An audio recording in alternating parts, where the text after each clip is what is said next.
tí lọ sí gbẹ̀sì ẹ sábà ní kí wọ́n. Ẹyọ mélòó kó ẹ rántí ilé o. Èrò tí lọ sí gbẹ̀sì nílé ọlọ́yẹ. Èrò tí lọ sí gbẹ̀sì ẹ rántí kí wọ́n. Ẹyọ mélòó kó ẹ rántí ilé o. Èrò tí lọ sí gbẹ̀sì nílé ọlọ́yẹ. Àní èrò tí lọ sí gbẹ̀sì ẹ sábà ní kí wọ́n. Ẹyọ mélòó kó ẹ rántí ilé o. Èrò tí lọ sí gbẹ̀sì nílé ọlọ́yẹ. Èrò tí lọ sí gbẹ̀sì ẹ rántí kí wọ́n. Ẹ káàárọ̀, ẹ káàsán, ẹ kú ìyálẹ̀ta, ẹ kú ìrọ̀lẹ́, ẹ kú àṣálẹ́, ẹ káalẹ́ níyì. Mo kí gbogbo ọmọ kóòtù òjíire nílòkó káàkiri gbogbo àgbáńlá ayé. Mo kí gbogbo ọmọ Yorùbá tí ń bẹ nígbèrí òkun àti ọmọ Yorùbá tí ń bẹ ní ìgbèrí ọ̀sà. Gbogbo wákàtí tí ètò yìí bá bá yín, wákàtí ìdùnnú ní ọ̀jẹ́ o. Tàláwà nù búdò tí ń domirú, èmi ọmọ yín náà ní púpọ̀ ọ̀nà ọmọ àyẹ́dàrè bàbá ọgbọ́n, ọmọ ọ̀gbìn àgbà. Ẹ dákun ẹ yá mi létí yín ìtọ̀tún, ẹ fi tò sílẹ̀, ẹ wá nǹkan kẹfìdílé tàbí kẹfìdílé nǹkan, kẹ wá sẹnu kẹ́mú. Àìrìnjìnà làrá abúké ọ̀kẹ́rẹ́ o. Tí ẹ bá rìn jìnnà dáadáa yóò rí bí wọ́n ti ń fi odó òbílẹ̀ jẹun.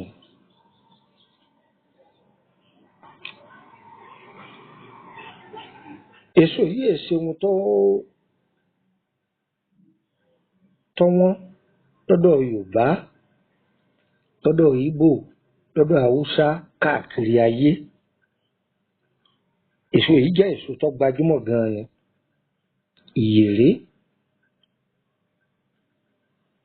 Ìyèré gbajúmọ̀ púpọ̀. A fẹ́ fún wa ní ìwúlò rẹ̀ díẹ̀ ráńpẹ́.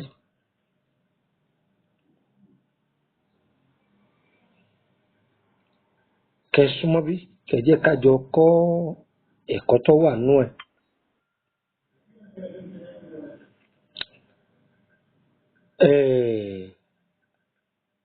Mo jẹ́ yé wa lẹ́ẹ̀kan yìí pé àwọn ìlú kọ̀ọ̀kan ń bẹ nínú orílẹ̀-èdè kọ̀ọ̀kan tó jẹ́ pé àwọn àjò ìtọ́jú ara kọ̀ọ̀kan kan ń bẹ tí wọ́n máa ṣe, ṣùgbọ́n tí ò jọra wọn. Nínú Nàìjíríà yìí, àwọn ẹ̀yà kan ń bẹ wọn a máa jata dáadáa, àwọn ẹ̀yà kan sì jata. Yorùbá fẹ́ràn ata lọ́bẹ̀ dáadáa, ká kó ata sọ́bẹ̀ kí ó rí ọgbá yéyéyé dáadáa. Ìgbò kì í fi bẹ́ẹ̀ jata tó bẹ́ẹ̀, tòmátì ni wọ́n máa jẹ lọ́bẹ̀ jù. Haúsá náà máa jata. Ìdí ìyèré là ń lọ o. Báwo la ti ṣe ìyèré? Pàápàá jùlọ ẹ̀yin èèyàn wa tẹ́ wà ní òkè òkun, torí pé ọ̀pọ̀lọpọ̀ kì í rán ní bẹ̀ lágbo nílé, àmọ́ ìyèré ìbẹ́ bá ti rà á ránṣẹ́ ẹgbẹ́ kalẹ̀. Àṣejẹ là á fi ṣe, àṣejẹ kọ̀ọ̀kan sàn làwọn olóyìnbó pè.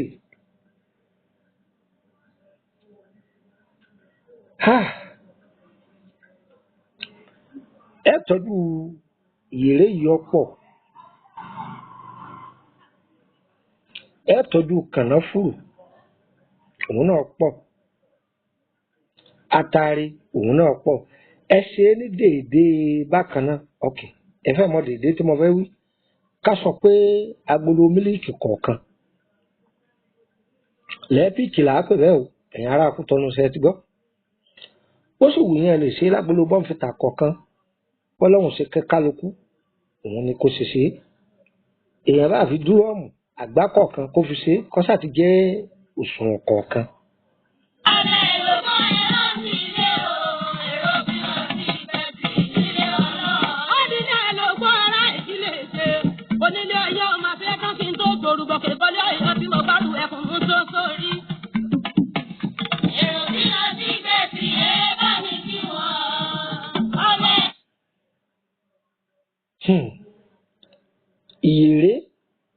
kànáfùrù àtàrí ẹ̀sọ́ pò dé ní àlùbọ́sà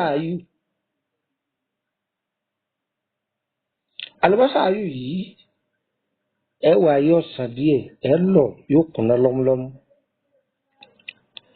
Àlùbọ́sà tiwantiwa tá a fi ṣebẹ̀ jẹ ẹ lọ̀hún náà yóò kúnná lọ́múlọ́mú. Ẹ ti lọ ó ti kúnná. Ẹ wá wá àìdán onígun ẹ mà àìdán ẹṣeun tẹ́ ẹ mọ ẹ béèrè lọ́wọ́ àwọn tó gbọ́ Yorùbá gidi. Ọ̀tọ̀ ní àìdán tọ̀rọ̀ ọ̀tọ̀ làìdán onígun. Ẹni kò yé yín ń ṣàlàyé yín sẹ́rí àìdán tọ̀rọ̀ egbò lòun àáfi kàgbo jẹ̀dí ni àìdán tọ̀rọ̀ àgbo alẹ́ àáfà àìdán tọ̀rọ̀ ṣe. Ṣé wá rí àìdán onígun òun ò nígun bíi 3 àbí 4 báyìí àìdán onígun òun nìyẹn. Ṣé bá mí báyìí ọmọ àṣẹ ṣẹ́kẹ́ṣẹ́kẹ́ṣẹ́kẹ́ àìdán onígun nìyẹn. Ṣó ti yé yín dáadáa báyìí ní àìdán onígun la wá fẹ́ lò kìí ṣe àìdán tọ̀rọ̀. Ẹ má jẹ́ ọ̀dà àrùmọ̀ yín lójú o. Ẹ̀kọ́ mo ti ṣàlàyé rẹ̀ ó ti yé yín. Àìdán yìí á wá ha ibi igun rẹ̀ yẹn òun la nídìí o. Ẹ bá ti fọ̀bẹ gé tẹ fọ̀bẹ gé ẹgé ẹjẹ́ ọ̀sán díẹ̀ á lọ̀hún náà yóò kúnná ẹ̀dá sí. Ewé fínrin ẹ̀já kọ́pọ̀ díẹ̀ bóun yẹn lè fọ̀bẹ̀rẹ̀ wẹ́wẹ́wẹ́wẹ́wẹ́wẹ́ ẹ̀kọ́ lé. Ẹ wá gbìyànjú lọ́dọ̀ àwọn eléwé ọmọ kẹlẹ́ ń fẹ́ ra èso awogbaàrùn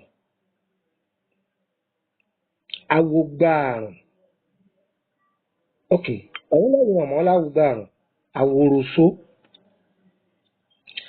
Mo wá fọlọ́run bẹ̀ yín o ẹ jẹ́ kí n là á kó yé yín o. Ṣé rí tó bá jẹ́ pé èèyàn ẹyọ kan ló fẹ́ jẹ àṣejẹ yìí ọmọ àwòròso tẹ́ ẹ bá lò ẹ má jókòó ju bíi ẹyọ wóró bíi 10 lọ. Ẹ gbọ́n mo wí ẹ má jókòó ju bí ẹyọ wóró bíi 10 lọ. Ṣùgbọ́n tó bá jẹ́ pé ẹ bá pọ̀ tẹ́ ẹ bá lò ó pé ẹ pọ̀ lórí ẹ̀ ó tiẹ̀ wá pọ̀ jù àrẹ́gbẹ̀rí ẹ má jókòó ju bí ẹ̀ka alẹ́ ọkọ̀ kan má jókòó ju bí 30 àbí 20 lọ. Torí àwòròso nìkan lásán tí a bá lọ tọ́la yóò fẹ́ lè yà fúnnú ẹ o. Ẹ lọ̀hún náà lọ́múlọ́mú ẹ dà sí. Èèyàn lè ra ẹran màálù èèyàn lè fi sí ọbẹ̀ ẹja. Tó bá jẹ́ pé ọba fepo sí tó bá jẹ́ pé òróró náà bá lò òróró sí owó ó tún fi magí sí. Ẹ wàá jẹ irú òdùn ọbẹ̀ tẹ́ fẹ́ sè yìí o irú gbọ́dọ̀ dùn dáadáa. Tí a bá sè tán à á kó jẹ kódà ó lè fi fùfú jẹ. Tí wọ́n gan bá lò ó dúpẹ́ fọlọ́run àwògbàrùn. Ẹni tí ó bá ní orunú tó bá lo sẹ́yìn orunú ọ̀lọ́. Kíní kan ní máa dán láàmú kò ṣiṣẹ́ débi oyún ìjú o kò ṣiṣẹ́ ìjú o ẹ má sì mí gbọ́ o oògùn ojú ọ̀tọ̀ o eléyìí máa to inú ni bóyá kọ̀rọ̀kọ̀rọ̀ kan bẹ kò jóyún ó dúró sí ọ lára nǹkan ti fìbúrò o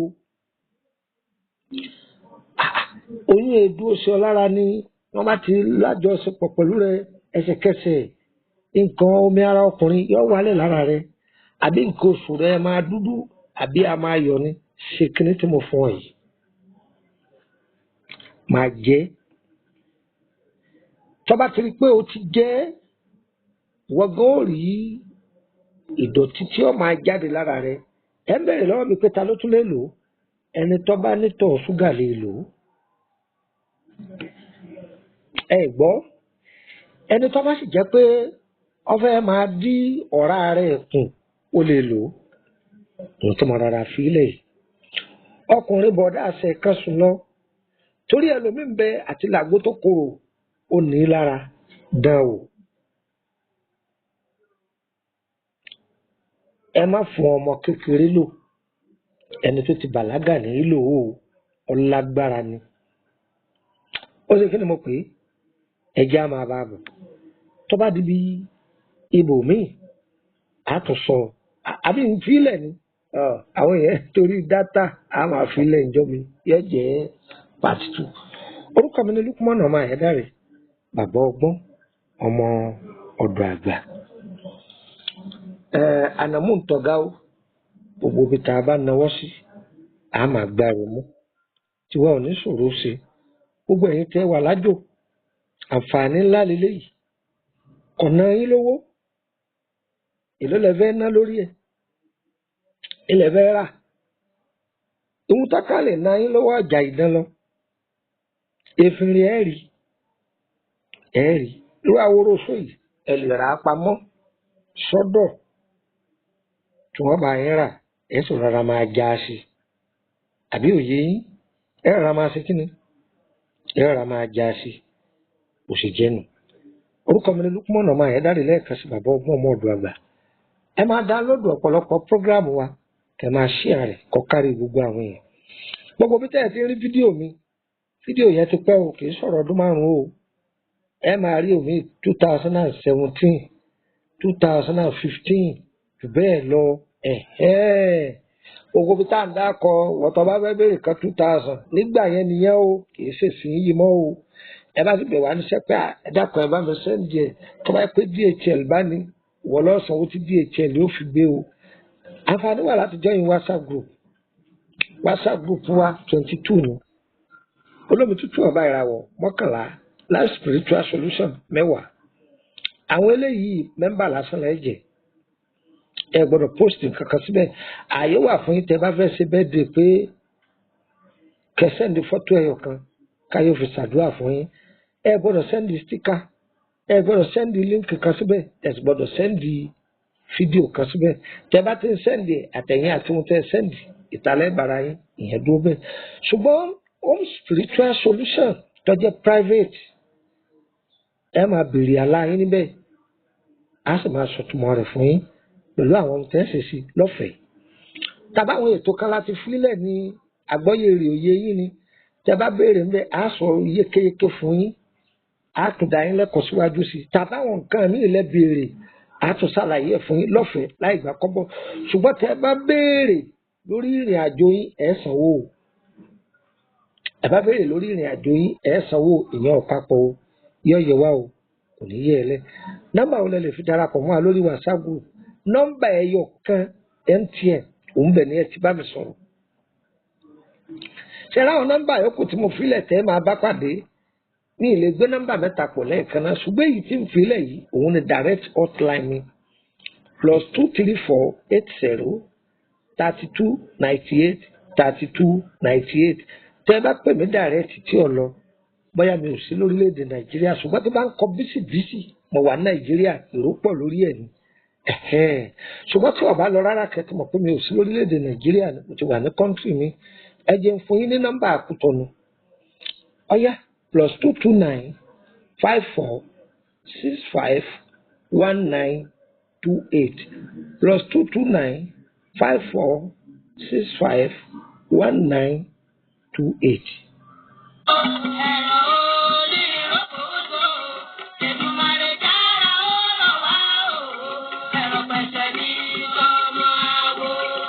Mọ̀kànjú ọlá, kí ló dé tọ̀rọ̀ ayé ẹ̀ padà wá rí bó ṣe rí yìí? Pẹ̀lú bí mo ṣe ṣàlàyé fún ọ tó pé pa abẹ́rẹ́ lókun tọ̀. Bàbá àgbà, òye mo wí bẹ́ẹ̀ lẹ́yìn àgbà jẹ́ lótùfẹ́. Bá sọ tẹ́lẹ̀ fọ́ ọ̀bá fẹ́ lọ́jọ́ ńlànà. Kò sẹ́ni tí ó sọmọ rẹ̀ ní fáwí bẹ́ẹ̀. Mo pidán ìdájà sásán. Mo dára títí àràrà mọ́lẹ̀. Bàbá, ṣé kí n mọ́tàn yín? gbogbo ìgbìyànjú mi pàbó ní jásì. Bàbá ayé ti sú mi. Má kánjú bó ti ṣe rí nǹkan lọ́dà. Bàgbà bá ń bá ọmọ kékeré sọ̀rọ̀ tí màjèsí ń gùn di ọrùn bí ti rí nù. Bí wọ́n bá ní kó o pè bí ti rí wá. Gbọ́ ọba ni kò tí ì bàjẹ́ o. Bọ́ọ̀bá tún ní lẹ́nu mìíràn. Má kánjú gba nọ́mbà yìí kó o pè. Lukman ọmọ Àyẹ́dáre bàbá ọgbọ́n ọmọ ọ̀dọ̀ àgbà ní gbogbo ayé mọ̀ sí. Ojúlówó ọmọ sẹ́yìn ní bàbá rẹ̀ tó gbé gbogbo ọgbọ́n àtinúdá táwọn àgbà fi ń jágbà lọ́mọ rẹ̀ Lukman lọ́wọ́. Bí n bá ní tàn ọ́ kò sí gbogbo ìṣòro àbójòjò tá a bá gbé déwájú ọmọ Àyẹ́dáre tẹ́lẹ̀dùmarè ò ní fàṣírí rẹ̀ hàn àfi bí èèyàn bá déwájú rẹ̀ lóko. Bí ìrìnàjò rẹ̀ bá wá ka mọ́rílẹ̀-èdè Nàìjíríà nọ́mbà tó pè sí rẹ̀ +234 80 32 98 32 98. Òun náà ló sì lè fi bá wọn sọ̀rọ̀ lórí WhatsApp bọ́ńbẹ nílé ni tàbí lókè òkun. Bí bàbá ọgbọ́n ọmọ ọ̀dọ̀ àgbà bá wá wà nílùú Kútọ́nù, nọ́mbà yìí ló lè fi kàn sí wọn tí ó ṣàlàyé ibi tó ti pàdé ẹ̀. +229 54 65 1928. Fọkànbalẹ̀ lọ́sọ̀dọ̀dọ̀ ìbànújẹ́ náà.